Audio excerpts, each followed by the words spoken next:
ఎవరైతే government job ఎగ్జామ్స్‌కి సంబంధించి ప్రిపేర్ అవుతున్నారో, మీకోసం మన ఛానల్‌కి సంబంధించినటువంటి ఆర్‌కే లాజిక్స్ యాప్‌లు ఏంటి అంటే, స్టేట్ గవర్నమెంట్ జాబ్స్‌కి సంబంధించి గానీ, సెంట్రల్ గవర్నమెంట్‌కి సంబంధించి బ్యాంక్, ఆర్ఆర్‌బీ, ఎస్ఎస్‌సి ఇలా అన్ని రకాల కాంపిటేటివ్ ఎగ్జామ్స్‌కి సంబంధించి మన ఆర్‌కే లాజిక్స్ యాప్‌లో మీకు క్లాసెస్ అయితే అందిస్తున్నాము. మీరు చక్కగా ఇంట్లో ఉండి ప్రిపేర్ అవ్వచ్చు ఈ జాబ్స్‌కి సంబంధించి. 15 ఇయర్స్ ఆఫ్ ఎక్స్‌పీరియన్స్ ఉన్నటువంటి సీనియర్స్ ఫ్యాకల్టీస్ అయితే క్లాసెస్ అయితే అందిస్తున్నాము. కేవలం 999 రూపీస్ పే చేస్తే సరిపోతుంది. 1 ఇయర్ వ్యాలిడిటీ వరకు అయితే మీరు క్లాసెస్ అనేవి వినొచ్చనమాట. సో ఇంట్రెస్ట్ ఉన్న వాళ్ళు వెంటనే యాప్ డౌన్లోడ్ చేసుకోండి. ఇందులో మీకు ఫ్రీగా డెమో వీడియోస్ కూడా ఉన్నాయి. నచ్చితేనే ఫుల్ కోర్స్ అనేది తీసుకోండి. వెంటనే మన ఛానల్‌కి సంబంధించి ఆర్‌కే లాజిక్స్ యాప్ అనేది ఇప్పుడే డౌన్లోడ్ చేసుకొని ఒకసారి చెక్ చేయండి. ఏమైనా డౌట్ ఉన్నా సరే నాకు కాల్ కూడా చేయొచ్చు. Hi friends, welcome to our channel. Friends, మనకి ఏపీడిఎస్సికి సంబంధించి క్లాస్ రూమ్ సైకాలజీ టాపిక్ పైన 30 ఎంసీక్యూస్ ఈ యొక్క వీడియోలో అయితే డిస్కస్ చేసుకోబోతున్నాం. సో కాబట్టి వీడియోని కంప్లీట్గా ఎండ్ వరకు అయితే చూడండి. అలాగే మీకు ఎన్ని క్వశ్చన్స్కి కరెక్ట్ ఆన్సర్ చేశారో కూడా డెఫినెట్గా కామెంట్ చేయండి. సో మనకి ఈరోజు క్లాస్లో భాగంగా ఫస్ట్ క్వశ్చన్ వచ్చేసి మానసిక వికాసం అంటే ఏంటి? సో మనకి ఆప్షన్స్ వచ్చేసి శారీరక వృద్ధి మాత్రమే, ఆప్షన్ ఏ. సో మనకి నెక్స్ట్ ఆప్షన్ బి వచ్చేసి ఆలోచన, భావనలు, ప్రవర్తనలలో మార్పులు. నెక్స్ట్ జన్యుపరమైనటువంటి మార్పులు మాత్రమే. ఫోర్త్ వన్ పర్యావరణ ప్రభావం లేకుండా వికాసం. మానసిక వికాసం అంటే మీనింగ్ ఏంటి ఎగ్జాక్ట్గా? ఆన్సర్ కామెంట్లో రాయండి ప్రతి ఒక్కరు కూడా. సో మనకి కరెక్ట్ ఆన్సర్ ఏంటి అంటే ఆలోచన, భావనలు, ప్రవర్తనలలో మార్పులనే మనము మానసిక వికాసం అని చెప్పేసి పిలుస్తాము. సో మనకి నెక్స్ట్ క్వశ్చన్ జెడ్పీడి అంటే జోన్ ఆఫ్ ప్రాక్సిమల్ డెవలప్మెంట్ అనేటువంటి భావన ఏదైతే ఉందో సో దీన్ని ప్రతిపాదించింది ఎవరు? సో ఇందులో మీకు 2 క్వశ్చన్స్ అయితే ఉన్నాయి. జెడ్పీడి అంటే మీనింగ్ ఏంటి, ఫుల్ ఫామ్ కూడా అడిగే అవకాశం ఉంది. జోన్ ఆఫ్ ప్రాక్సిమల్ డెవలప్మెంట్ అన్నమాట. జెడ్పీడిని ప్రతిపాదించింది ఎవరు? ఆప్షన్ ఏ పియాజే, option B Vygotsky, option C Freud, option D Maslow. మీ యొక్క ఆన్సర్ కామెంట్లో రాయండి. జెడ్పీడి భావనని ప్రతిపాదించింది ఎవరు అంటే మనకి కరెక్ట్ ఆన్సర్ వైగాట్స్కీ. ఓకేనా, వైగాట్స్కీ అనేటువంటి పర్సన్ జెడ్పీడి భావనని అయితే ప్రతిపాదించడం జరిగింది. సో మనకి నెక్స్ట్ క్వశ్చన్ అభ్యసన అసాధ్యత అంటే లెర్నింగ్ డిసేబిలిటీ అని చెప్పేసి అంటాం కదా. సో దాన్ని గుర్తించడానికి ఉపాధ్యాయుడు ఏం చేయాలి? సో లెర్నింగ్ డిసేబిలిటీని గుర్తించడానికి ఉపాధ్యాయుడు ఏం చేయాలి? ఆప్షన్ ఏ విద్యార్థిని శిక్షించాలి, ఆప్షన్ బి ప్రత్యేక అంచనా పరీక్షలు చేయాలి, ఆప్షన్ సి తల్లిదండ్రులతో సంప్రదించాలి, ఆప్షన్ డి పైవన్నీ. సో ఇందులో దేన్ని చేస్తే అభ్యసన అసాధ్యత అనేది గుర్తించగలుగుతాడు టీచర్? సో కరెక్ట్ ఆన్సర్ మీ యొక్క ఒపీనియన్ కామెంట్లో రాయండి. ఆప్షన్ డి అనేది మనకి కరెక్ట్ ఆన్సర్ అనమాట. పైవన్నీ ఇవన్నీ కూడా చేయాలన్నమాట. అంటే అభ్యసన అసాధ్యతని గుర్తించడానికి ఉపాధ్యాయుడైన వాళ్ళు పైవన్నీ కూడా చేయాల్సి ఉంటుందన్నమాట. సో మనకి next question fourth one multiple intelligence. So మనకి మల్టిపుల్ ఇంటెలిజెన్స్ సిద్ధాంతం ఏదైతే ఉందో దాన్ని ప్రతిపాదించింది ఎవరు? Option A Howard Gardner, option B Eysenck, option C Skinner, D Pavlov. Fourth క్వశ్చన్కి సంబంధించి ఆన్సర్ కామెంట్లో రాయండి. మల్టిపుల్ ఇంటెలిజెన్స్ సిద్ధాంతాన్ని ప్రతిపాదించింది ఎవరు అంటే మనకి కరెక్ట్ ఆన్సర్ హోవార్డ్ గార్డెనర్. ఓకేనా, హోవార్డ్ గార్డెనర్ అనేటువంటి పర్సన్ మల్టిపుల్ ఇంటెలిజెన్స్ అనేటువంటి సిద్ధాంతాన్ని అయితే ప్రతిపాదించడం అయితే జరిగింది. Next fifth question inclusive education అంటే మనకి సమ్మిళిత విద్య అంటాం కదా. ఇన్క్లూజివ్ ఎడ్యుకేషన్లో ప్రధాన ఉద్దేశం ఏంటి? సో మెయిన్గా కాన్సెప్ట్ ఏంటి ఇంక్లూజివ్ ఎడ్యుకేషన్కి సంబంధించి? ఆప్షన్ ఏ ప్రతిభావంతులకు ప్రత్యేక తరగతులు, ఆప్షన్ బి అన్ని విద్యార్థులు కలిసి నేర్చుకోవడం, సి శారీరక వైకల్యం ఉన్నవారికి ప్రత్యేక పాఠశాల, ఆప్షన్ డి ఆర్థికంగా బలహీనులకు మాత్రమే చదువు. ఇది దేనికి సంబంధించింది ఇంక్లూజివ్ ఎడ్యుకేషన్ అది? సో మనకి కరెక్ట్ ఆన్సర్ ఏంటి అంటే అన్ని విద్యార్థులు కలిసి నేర్చుకోవడం అనేది ఈ యొక్క ఇంక్లూజివ్ ఎడ్యుకేషన్ యొక్క అంటే సమ్మిళిత విద్య యొక్క మెయిన్ ముఖ్య ఉద్దేశం అన్నమాట. ఫిఫ్త్ వన్ అనేది కరెక్ట్ ఆన్సర్ ఏంటి అంటే సెకండ్ ఆప్షన్. సో మనకి next sixth question classical conditioning ఉదాహరణ ఏది? ఓకేనా, క్లాసికల్ కండిషనింగ్ అంటే దానికి ఎగ్జాంపుల్ ఏది? ఇక్కడ ఆప్షన్స్ ఇచ్చారు చూడండి. ఫస్ట్ ఆప్షన్ బొమ్మకు భయపడడం, బి పరీక్షలకు కష్టపడి చదవడం, సి బహుమతి కోసం పనిచేయడం, డి ఇతరులని అనుకరించడం. మీ యొక్క ఆన్సర్ కామెంట్లో రాయండి. క్లాసికల్ కండిషనింగ్ ఉదాహరణ ఏది?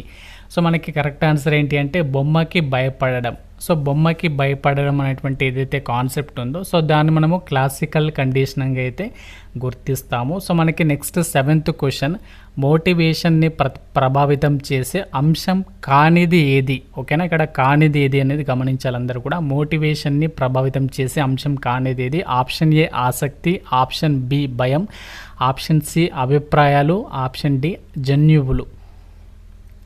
ఆన్సర్ కామెంట్లో రాయండి మీ యొక్క ఒపీనియన్.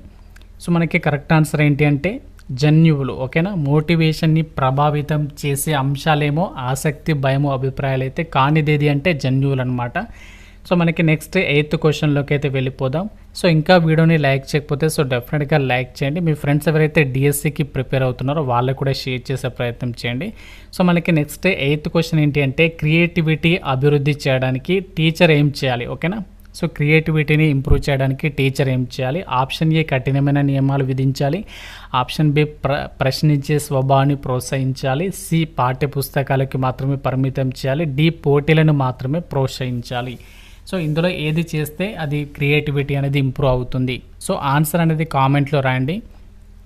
సో మనకి కరెక్ట్ ఆన్సర్ ఏంటి అంటే క్రియేటివిటీ అభివృద్ధి చేయడానికి టీచర్ ప్రశ్నించేటువంటి స్వభావాన్ని ప్రోత్సహించాలి. ఓకేనా, సో మనకి బి ఆప్షన్ ఏదైతే ఉందో సెకండ్ ఆప్షన్ కరెక్ట్ ఆన్సర్ అవుతుంది. క్రియేటివిటీ అనేది ఇంక్రీజ్ చేయడానికి ప్రశ్నించేటువంటి స్వభావాన్ని స్టూడెంట్స్లో ప్రోత్సహించాలన్నమాట. సో మనకి నెక్స్ట్ క్వశ్చన్ వచ్చేసి 9th one, emotional intelligence EQ అనేది సరైనటువంటి ఆప్షన్ ఏంటి? ఇక్కడ కొన్ని ఆప్షన్స్ ఇచ్చారు. ఎమోషనల్ ఇంటెలిజెన్స్ గురించి సరైనది ఏది? ఆప్షన్ ఏ ఐక్యూ కంటే తక్కువ ముఖ్యమైనది, బి భావనలను నిర్వహించగల సామర్థ్యం, సి పుట్టుకతో వచ్చేది మాత్రమే, డి గణిత సామర్థ్యాన్ని కొలిచేది.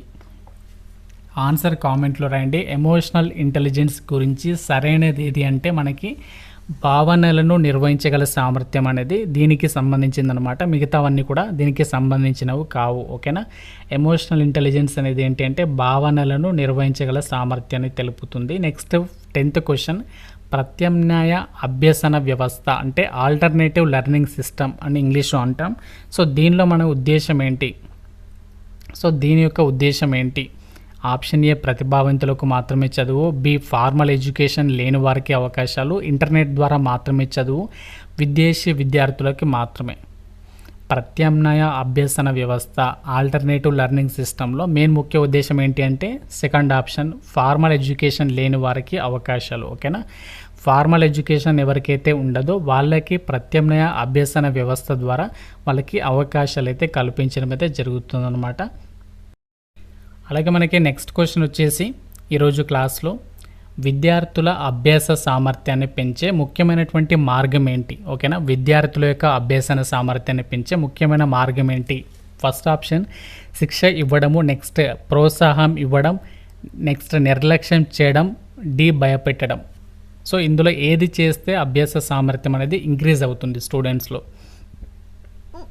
ఆన్సర్ కామెంట్లో రాయండి. మనకి కరెక్ట్ ఆన్సర్ ఏంటి అంటే ప్రోత్సాహం అనేది ఇవ్వడం. ఓకేనా, సెకండ్ ఆప్షన్ అనేది కరెక్ట్ ఆన్సర్. నెక్స్ట్ బలమైన ప్రేరణ వలన విద్యార్థులలో ఏమి మెరుగవుతుంది అంటే ఏది డెవలప్ అవుతుంది? బలమైనటువంటి ప్రేరణ వలన విద్యార్థుల్లో ఏమి మెరుగవుతుంది? ఆప్షన్ ఏ శారీరక అభివృద్ధి, బి బుద్ధిమత, సి విద్యాభివృద్ధి, డి శ్రమ నైపుణ్యం. సో మనకి కరెక్ట్ ఆన్సర్ కామెంట్లో రాయండి. ఏంటి అంటే విద్యాభివృద్ధి అండి. ఓకేనా, సో మనకి థర్డ్ ఆప్షన్ కరెక్ట్ ఆన్సర్ అవుతుంది. బలమైన ప్రేరణ వలన విద్యార్థుల్లో విద్యాభివృద్ధి అనేది ఇంక్రీజ్ అయితే అవుతుందన్నమాట. సో మనకి నెక్స్ట్ క్వశ్చన్, మానసిక అభివృద్ధిలో ప్రథమ దశ ఏంటి? ఓకేనా, ఈజీ క్వశ్చన్ ఇది. మానసిక అభివృద్ధిలో ప్రథమ దశ ఫస్ట్ స్టేజ్ ఏంటి? ఆప్షన్ ఏ బాల్య దశ, నెక్స్ట్ శిశు దశ, కౌమార దశ, ప్రౌఢ దశ. ఆన్సర్ కామెంట్లో రాయండి. మానసిక అభివృద్ధిలో ప్రథమ దశ ఏంటి? సో మనకి కరెక్ట్ ఆన్సర్ శిశు దశ అండి. ఓకేనా, సెకండ్ ఆప్షన్ అనేది కరెక్ట్ ఆన్సర్ అవుతుంది. నెక్స్ట్ క్వశ్చన్, శిక్షణ మానసిక శాస్త్రంలో గుర్తింపు అనేది దేన్ని సూచిస్తుంది? ఓకేనా, సో దేన్ని సూచిస్తుంది? గుర్తింపు అనేది దేన్ని సూచిస్తుంది? ఆప్షన్ ఏ విషయాన్ని మర్చిపోవడం, బి విషయాన్ని గుర్తించడం, సి విషయాన్ని వినడం, డి విషయాన్ని వదిలిపెట్టడం. ఓకేనా, సో ఇందులో కరెక్ట్ ఆన్సర్ ఏంటి? కామెంట్లో రాయండి. శిక్షణ మానసిక శాస్త్రంలో గుర్తింపు అనేది సో దేన్ని సూచిస్తుంది అంటే ఆప్షన్ బి అనేది కరెక్ట్ ఆన్సర్ అనమాట. విషయాన్ని గుర్తించడము. ఓకేనా. సో నెక్స్ట్ క్వశ్చన్, జీన్స్ పియాజే. ఓకేనా. జీన్స్ పియాజే అనేటువంటి పర్సన్ అభిప్రాయం ప్రకారం బుద్ధి అభివృద్ధి మొత్తం ఎన్ని దశలుగా ఉంటుందని అతను చెప్పాడు. ఓకేనా. సో అతను ఎన్ని దశలుగా ఉంటుందని బుద్ధి అభివృద్ధికి సంబంధించి అతను కొన్ని చెప్పడం అనేది జరిగింది. అందులో ఏది కరెక్ట్ ఆన్సర్? 3, 4, 5, 6 ఇక్కడ ఆప్షన్స్ అయితే ఇచ్చారు. సో ఇందులో ఏది ఎన్ని దశలుగా ఉంటుంది అంటే కరెక్ట్ ఆన్సర్ కామెంట్లో రాయండి. కరెక్ట్ ఆన్సర్ ఏంటి అంటే 4 అండి. ఓకేనా. 4 దశలు, 4 దశలుగా ఉంటుందని అతను చెప్పడం అయితే జరిగింది. సో నెక్స్ట్ క్వశ్చన్, విద్యార్థి ఆలోచన శక్తి పెరగడానికి ఉపాధ్యాయులు ఏ విధంగా సహాయపడాలి అంటే ఇక్కడ టీచర్స్ అనేవాళ్ళు స్టూడెంట్స్ యొక్క థాట్స్ అనేది ఇంకా ఇంప్రూవ్ అయ్యే విధంగా మీరు ఏం చేయాలి అంటే ఇక్కడ ఆప్షన్స్ ఇచ్చారు చూడండి. ప్రశ్నలు అడగడము, శిక్షించడము, కథలు చెప్పడము, నిద్ర చేయనివ్వడం. సో ఇందులో ఏది చేస్తే ఇంక్రీజ్ అవుతుంది? ఈజీ క్వశ్చన్ ఇది. ప్రశ్నలు అనేవి అడగాలి. ఓకేనా. ఆప్షన్ ఏ అనేది కరెక్ట్ ఆన్సర్ అవుతుంది. నెక్స్ట్ క్వశ్చన్ ఏంటి అంటే క్రింది వాటిలో మానసిక అభివృద్ధికి మద్దతు ఇచ్చేది ఏంటి? సో ఇవన్నీ కూడా ఇప్పుడు ఏదైతే చెప్తున్నానో చాలా ఇంపార్టెంట్ క్వశ్చన్స్, డెఫినెట్గా మీకు ఎగ్జామినేషన్లో అడిగే అవకాశం ఉంది. ఆ విధంగా కొన్ని టఫ్ క్వశ్చన్స్ అయితే మేము ముందుకైతే తీసుకొని వస్తున్నాను ప్రిపేర్ చేసి, కాబట్టి రెగ్యులర్గా అయితే ఫాలో అవ్వండి. సో మనకి మానసిక అభివృద్ధికి మద్దతు ఇచ్చేది ఏంటి? ఫస్ట్ ఏంటి అంటే ఆహారము, నెక్స్ట్ వ్యాయామం, మంచి పరిసరాలు, గేమ్స్. ఓకేనా. ఇందులో ఏది అంటే మనకి కరెక్ట్ ఆన్సర్ మంచి పరిసరాలనే ఉండాలి. ఓకేనా. మానసిక అభివృద్ధికి మద్దతు ఇచ్చేది మంచి పరిసరాలు, చుట్టుపక్కల పరిసరాలు అనేవి కరెక్ట్గా ఉండాలి. లేకుంటే మానసిక అభివృద్ధి పైన అది ఎఫెక్ట్ పడే అవకాశం అనేది ఉంటుంది. ప్రపంచంలో మొదటి ప్రయోగాత్మక మానసిక శాస్త్ర ప్రయోగశాల ఎక్కడ స్థాపించబడింది? ఓకేనా. ప్లేస్ నేమ్ అనేది ఇక్కడ ఇచ్చారు చూడండి. New York, London, Leipzig, Mumbai. ఓకేనా. ఇందులో ఏది కరెక్ట్ ఆన్సర్ కామెంట్లో రాయండి. ప్రపంచంలో మొదటి ప్రయోగాత్మక మానసిక శాస్త్ర ప్రయోగశాల ఎక్కడ స్థాపించబడింది అంటే లైప్జిగ్. ఓకేనా. ఆప్షన్ సి అనేది కరెక్ట్ ఆన్సర్ అవుతుంది. నెక్స్ట్ క్వశ్చన్ వచ్చేసి పబ్లోవ్ చేసిన ప్రాముఖ్యమైన ప్రయోగం ఏంటి? ఓకేనా. పావ్లోవ్ చేసినటువంటి ముఖ్యమైనటువంటి ప్రయోగం ఏంటి? సో ఇక్కడ మిస్టేక్ అయితే పడింది, పావ్లోవ్ ఈ నేమ్ అనేది. సో పావ్లోవ్ చేసిన ముఖ్యమైన ప్రయోగం ఏంటి అంటే కుక్కపై ప్రయోగం. సో అందరికీ తెలిసింది కదా, కుక్కపై ప్రయోగం చేసింది ఎవరంటే పావ్లోవ్. సో నెక్స్ట్ క్వశ్చన్, సామూహిక అభ్యాసంలో విద్యార్థులకి ఏ ప్రయోజనం ఉంటుంది? సో అంటే కలిసి గ్రూప్గా చెప్తే విద్యార్థులకి ఏ విధంగా ఉంటుంది? ఒంటరిగా చదవడము, పరస్పర సహకారము, అసహనం పెరగడము, ఒత్తిడి పెరగడం. ఇందులో ఏది యూజ్ అవుతుంది అంటే మనకి కరెక్ట్ ఆన్సర్ ఏంటి అంటే ఆప్షన్ బి అండి. ఓకేనా. పరస్పర సహకారము. సామూహిక అభ్యసనంలో విద్యార్థులకి ఏ ప్రయోజనం ఉంటుంది అంటే పరస్పర సహకారం అనేది తీసుకొని స్టూడెంట్స్ అనేవి లెర్నింగ్ చేస్తూ ఉంటారు కాబట్టి అది మనకి బెస్టే అని చెప్పుకోవచ్చు. సో మనకి నెక్స్ట్ క్వశ్చన్, ఈరోజు క్లాస్లో స్కిన్నర్ ఏ సిద్ధాంతాన్ని ప్రతిపాదించాడు? చాలా ఈజీ క్వశ్చన్, ఆన్సర్ కామెంట్లో రాయండి. స్కిన్నర్ ఏ సిద్ధాంతాన్ని ప్రతిపాదించాడు? ఆప్షన్ ఏ శిక్షా సిద్ధాంతము, బి పునరావృత అభ్యాస సిద్ధాంతము, డి క్రియాశీల సిద్ధాంతము, డి భావోద్వేగ సిద్ధాంతము. ఓకేనా. ఆన్సర్ కామెంట్లో రాయండి. స్కిన్నర్ ఏ సిద్ధాంతాన్ని ప్రతిపాదించాడంటే ఆపరెంట్ కండిషనింగ్, క్రియాశీల సిద్ధాంతాన్ని అయితే ప్రతిపాదించడం జరిగింది. సి అనేది కరెక్ట్ ఆన్సర్. సో మనకి నెక్స్ట్ క్వశ్చన్ ఏంటి అంటే 12th విద్యార్థి అభ్యాసంలో వాట్సన్ ప్రాధాన్యం ఇచ్చిన అంశం దేనికి ఎక్కువ ఇంపార్టెన్స్ ఇచ్చాడు? వాట్సన్. ఓకేనా. ఇక్కడ ఆప్షన్స్ మానసిక స్వభావము, బి ప్రేరణ, సి ప్రవర్తన, డి ఆత్మాభిమానం. విద్యార్థి లెర్నింగ్ స్టేజ్ ఏదైతే ఉంటుందో అందులో వాట్సన్ ప్రాధాన్యం ఇచ్చిన అంశం దేనికి సంబంధించిందంటే బిహేవియర్. ఓకేనా. ప్రవర్తన. సో చాలా ఇంపార్టెంట్ క్వశ్చన్ అది. ప్రవర్తన అనేది కరెక్ట్ ఆన్సర్. 13th వచ్చేసి వదిలేద్దాం. ఇక్కడ నెక్స్ట్ క్వశ్చన్ వచ్చేసి విద్యార్థి యొక్క వ్యక్తిత్వ వికాసానికి అవసరమైన అంశం ఏది? ఓకేనా. వ్యక్తిత్వ వికాసానికి అవసరమైన అంశం ఆప్షన్స్ శారీరక శిక్ష, నెక్స్ట్ మానసిక ఒత్తిడి, నెక్స్ట్ అనుకూల వాతావరణము, కఠిన నియమాలు. విద్యార్థుల యొక్క వ్యక్తిత్వ వికాసానికి అవసరమైనటువంటి అంశం ఏంటి అంటే అనుకూలమైనటువంటి వాతావరణం అనేది ఉండాలన్నమాట. ఓకేనా. నెక్స్ట్ క్వశ్చన్, సృజనాత్మకత పెరగడానికి, క్రియేటివిటీ పెరగడానికి అవసరమైనటువంటి పరిసరాలు ఎలా ఉండాలి? సో భయపెట్టేలా, శిక్షించేలా, ప్రోత్సహించేలా, నిర్బంధించేలా. కరెక్ట్ ఆన్సర్ ఏంటి మనకి? ప్రోత్సహించేలా ఉండాలి. ఓకేనా. సో సో మనకి నెక్స్ట్ క్వశ్చన్ నిర్వేదిత స్థితి అంటే అటెన్షన్ డెఫిసిట్ అని చెప్పేసి అంటాము. సో దీనికి లక్షణం ఏది? నిర్వేదిత స్థితి అంటే మీనింగ్ ఏంటి ఇక్కడ? ఓకేనా, మితమైన శ్రద్ధ, ఎక్కువ నిద్ర, తక్కువ శ్రద్ధ, అధిక ఆత్మవిశ్వాసము. ఓకేనా, ఇందులో ఏది అంటే సి అండి, తక్కువ శ్రద్ధ అంటే ఎక్కువగా ఇంట్రెస్ట్ చూపించకపోతే దాన్ని మనము నిర్వేదిత స్థితి అని చెప్పేసి అయితే పిలుస్తాము. సో నెక్స్ట్ క్వశ్చన్, విద్యార్థి యొక్క ఎదుగుదలకి ప్రభావితం చేసే ప్రధాన అంశం ఏంటి? సో విద్యార్థి ఎదుగుదలకి ప్రభావితం చేసే ప్రధాన అంశం ఏంటి అంటే ఆప్షన్స్ ఇచ్చారు చూడండి ఇక్కడ, ఆర్థిక స్థితి, కుటుంబ వాతావరణము, వయస్సు, ఆహారము. సో మెయిన్గా ఏంటి అంటే ఇక్కడ కరెక్ట్ ఆన్సర్ కుటుంబ వాతావరణం. ఓకేనా, విద్యార్థి యొక్క ఎదుగుదలకి ప్రభావితం చేసే ప్రధాన అంశం ఏంటి అంటే కుటుంబ వాతావరణం అనేది ప్రధాన అంశంగా తీసుకుంటాము. సో మనకి నెక్స్ట్ బలమైనటువంటి స్వప్రతిభను గుర్తించడానికి ఉపాధ్యాయుడు ఏం చేయాలి? సో బలమైన స్వప్రతిభను గుర్తించడానికి ఉపాధ్యాయుడు ఏం చేయాలి? నోటితో ప్రశంసించాలి, మార్కులు తగ్గించాలి, పరీక్షలతో ఒత్తిడి పెట్టాలి, అవకాశాలు కల్పించాలి. సో ఈజీ క్వశ్చన్, అవకాశాలు కల్పించడం ద్వారా సో స్వప్రతిభను అయితే మనం గుర్తించగలుగుతాము. ఆప్షన్ డి అనేది కరెక్ట్ ఆన్సర్. నెక్స్ట్ క్వశ్చన్, శారీరక, మానసిక, సామాజిక అభివృద్ధిలో ఏ దశలో వేగంగా జరుగుతుంది? ఓకేనా, సో మనకి ఏ స్టేజ్లో ఇవన్నీ కూడా వేగంగా జరుగుతాయి? శిశు దశ, బాల్య దశ, కౌమార దశ, ప్రౌఢ దశ. సో మనకి ఏ స్టేజ్ అంటే ఆన్సర్ కామెంట్లో రాయండి. శారీరక, మానసిక, సామాజిక అభివృద్ధి అనేది కౌమార దశలో అయితే జరుగుతుందన్నమాట. ఆప్షన్ సి అనేది కరెక్ట్ ఆన్సర్. ఫైనల్ క్వశ్చన్, సామాజిక అభ్యాసం అనేది సాధారణంగా దేనివల్ల జరుగుతుంది? ఓకేనా, సామాజిక అభ్యాసం అనేది జనరల్గా దేనివల్ల జరుగుతుంది? ఆప్షన్స్ చూద్దాం ఇక్కడ.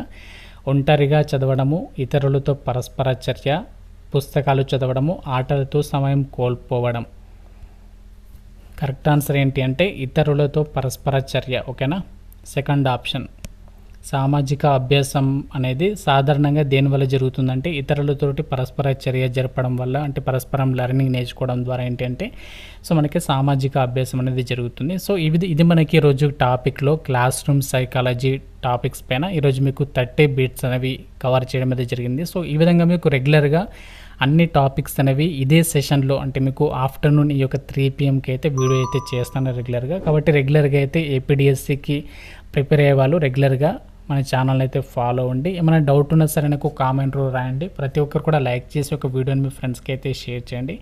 Thank you so much guys.